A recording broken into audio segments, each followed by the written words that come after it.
Welcome to your daily double reading. Today we are going to be getting some messages for your mind. And to do that, we are going to be using the Shine from the Inside Oracle card mini deck, as well as the Moonlight Tarot to get 2-card combos for you to choose from for your message today. So this is an encouragement energy for your mind for sure. It's also a direction deck, so like it will give you some sort of direction to help your mind move, or what your mind really needs to be able to be in like a clear and open state. So you can tap into your intuition and ask, you know, this or that, which way, which double is going to provide me with the messages that my mind needs today, while I add the tarot.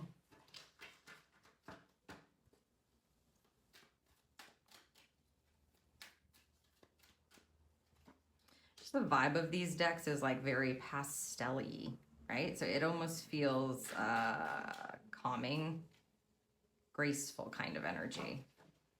Feminine, very feminine energy today.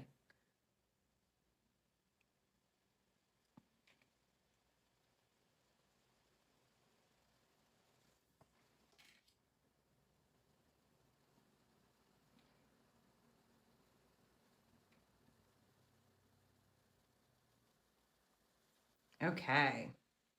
Card combo 1 or card combo number 2. Once you've made your selection, head down to the description and click on the timestamp next to the card combo that you've chosen for the messages for your mind, and I will see you in your reading.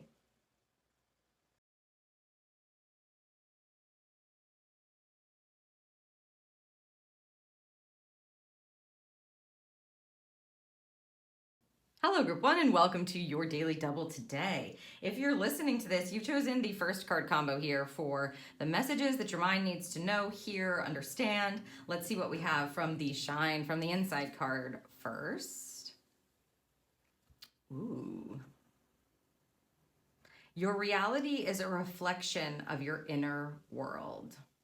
And a snow globe. Obviously, this is reminding me of like a thought garden. And she's not holding it. She's going like, ta-da, almost like this is true with her hand out. This is very direct for you, group number 1. Whatever it is that's going on in your reality, how you are perceiving that is a reflection of what's going on within you. And in this case, because we are asking specifically and intentionally for messages for your mind, you know, they're talking about, this card is obviously referring to your mental state. What you are thinking about, you're literally seeing. That's what they're saying. So your mind needs to know that, and you need to know that so that you can start feeding your mind something better, something that is more abundant, something that's more beautiful. Like think about what a flower is, something that is growing something beautiful in your mind, in the garden of your mind. So it's like taking a look at and assessing the thoughts that you're thinking, because your reality is literally reflecting what you're thinking to you. That's what this card is saying. So important, very important to know all the time, but if they're highlighting it for you and you've chosen this group, then there may need to just be a little more of a conscious effort at making sure that you understand what you are thinking. Because sometimes we can just let our thoughts slide by without actually like patrolling them or policing them, you know? And that is, nobody knows what you're thinking, okay?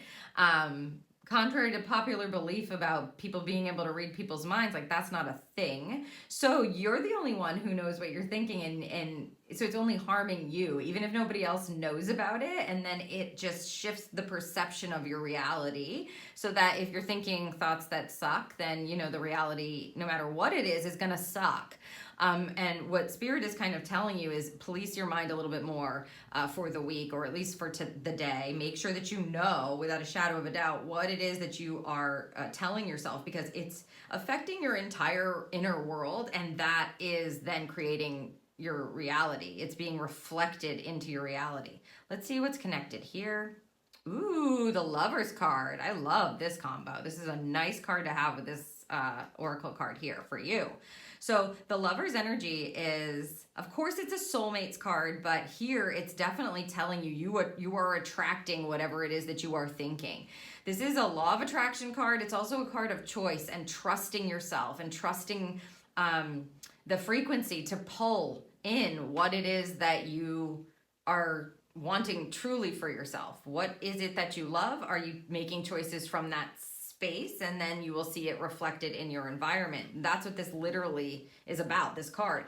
So it's like what we believe about ourselves, what we choose to think about ourselves or our experience or our reality is going to be drawn unto you, if you will. That's how they're saying it, drawn unto you.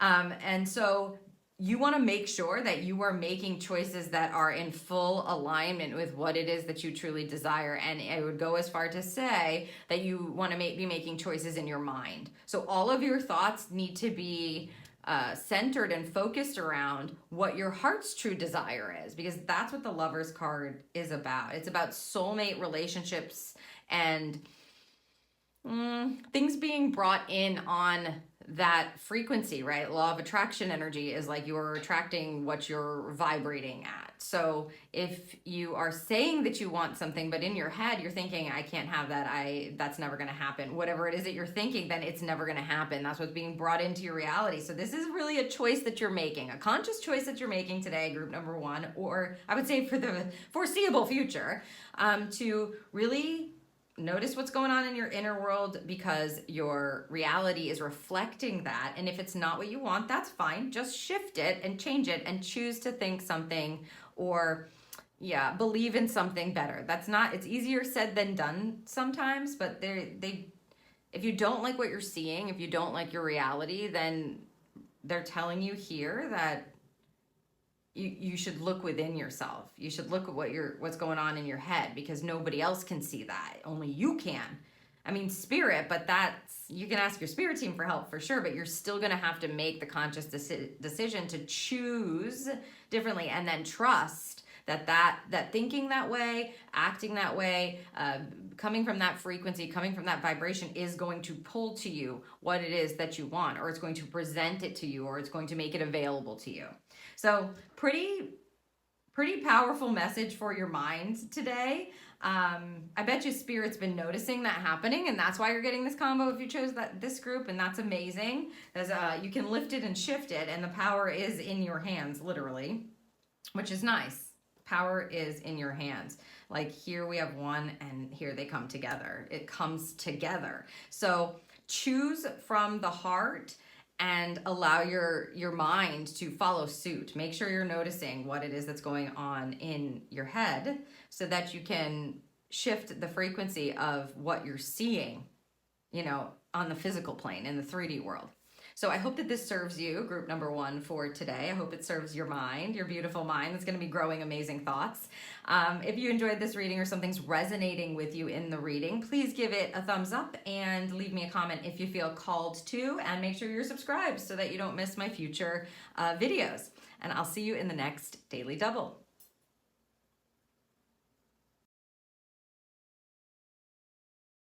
Hello group 2, and welcome to your Daily Double today. If you're listening to this, you've chosen the second card combo here for your message for your mind. So let's see what the Shine from the Inside cards have to give your mind.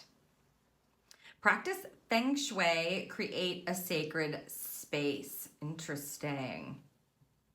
Well, you can research Feng Shui if you don't know anything about it, or if you do want to actually use that practice, right? If you actually want to rearrange your home, your spaces, based on this practice, this art, this knowing, right?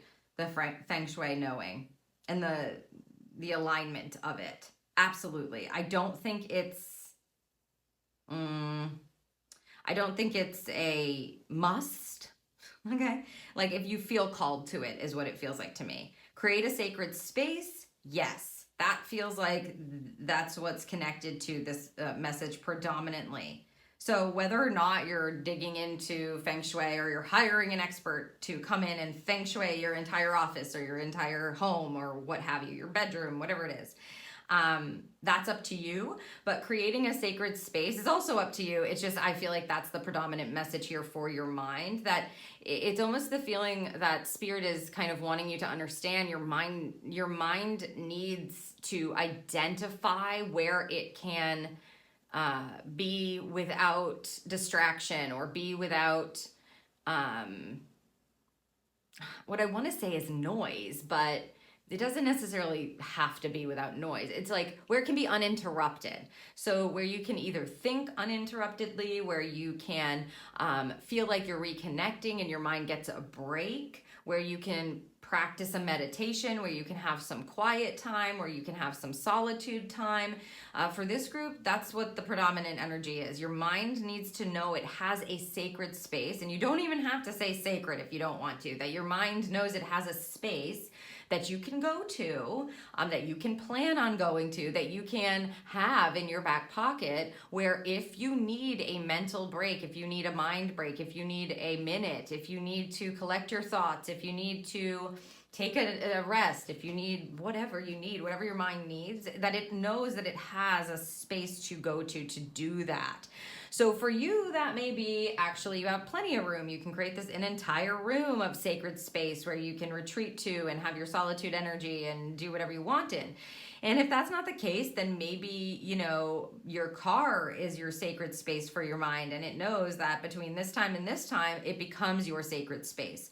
It doesn't matter where it is, really, or what you have. Like, you can see she's in front of like an altar that she's created. She's got like incense, cards, crystals, and candles, and et cetera, plants in the background. You don't have to do that. If you have the ability to do it and you feel called to do it, great. But mainly the message I'm getting for you is your mind needs to know that there's a place where it can just be, where it doesn't have to be swept up and wrapped up in the external world, all the things that it has to think about all the time, problem solving for this person, that person, for your life, whatever it is. Let's see what's connected to get some more insight. Yeah, look at that. This is a doubling down message with the Queen of Swords. And you see her sword is down there? Oftentimes, the Queen of Swords sword is down. This is a high-level card in the suit of air, which is all mental energy. So communication, truth, clarity, etc. The Queen of Swords, all queens are very patient. So you see how she's waiting for an insight, and she's okay with taking a moment to wait for it, to find the clarity she needs, to open up her channel, to listen, to hear the communication of her spirit team, of her soul, of her heart, to ask for the clarity and wait for it, to not have to be constantly thinking and overriding her mind. And, her sword is down and she's like leaning on it with her elbow. It shows her relaxed state of being. So you can see why now I'm telling you this is a double down message, because you need space to become the Queen of Swords. So find your, oh my gosh, I can see it. Throne. Thank you. Jeez, I didn't have the word. Find your throne wherever that may be, so that you can be your own Queen of Swords, so that you can go into that space and release from your mind and allow yourself to reconnect. It's not to say that you're not using your mind. The Queen of Swords is a very intelligent queen. She uses her mind and logic, and she uses her intuition and wisdom to bring things together to help her understand exactly how she's meant to, plan something or strategize, or what her clarity says and her truth says she's meant to do. But she's not pushy. In fact, if you're being pushy with spirit, yourself, or others, you're in the low expression of this energy. Pushy energy, being sharp with your words, being very stubborn in your communication, is the low expression of a Queen of Swords. You want to be able to, like, your mind, I feel like your mind is talking to us, but it really the spirit wants you to know, it wants your mind to understand that it has the space to become that Queen of Swords in a high expression. So the main message for this group, for you, group 2 today, is your mind needs to know that you have a space that you can go to open up your channel, to release the thoughts in your head, to release like anything that's cluttering up your mind. That could be chaos, problem solving, analytics, and know that you have that to lean on when you need to, of course, and you'll integrate that in. But for now, we need a moment where we can clear our channel, where we can ask for the clarity, ask for the truth, and be able to have a moment to receive it, right? So, you know, and relax and receive it. Solitude energy, yeah, to have that moment to yourself, or moments to yourself. So do yourself a favor. I bet you've been thinking about it this entire time that I've been talking about it, since, you know, it's the message. Where is that space for you? When does your mind need to use it, and how can you implement that and put that into your schedule so that you can continue to keep an open channel for the insights and the truth and the clarity that you need? So I hope that this serves you, group number 2. If you enjoyed this reading or something resonated with you, please leave me a comment down below and like the video, hit that like button, and make sure you're subscribed so you don't miss my future card pulls and future videos that I'll be uploading. And I'll see you in the next Daily Double.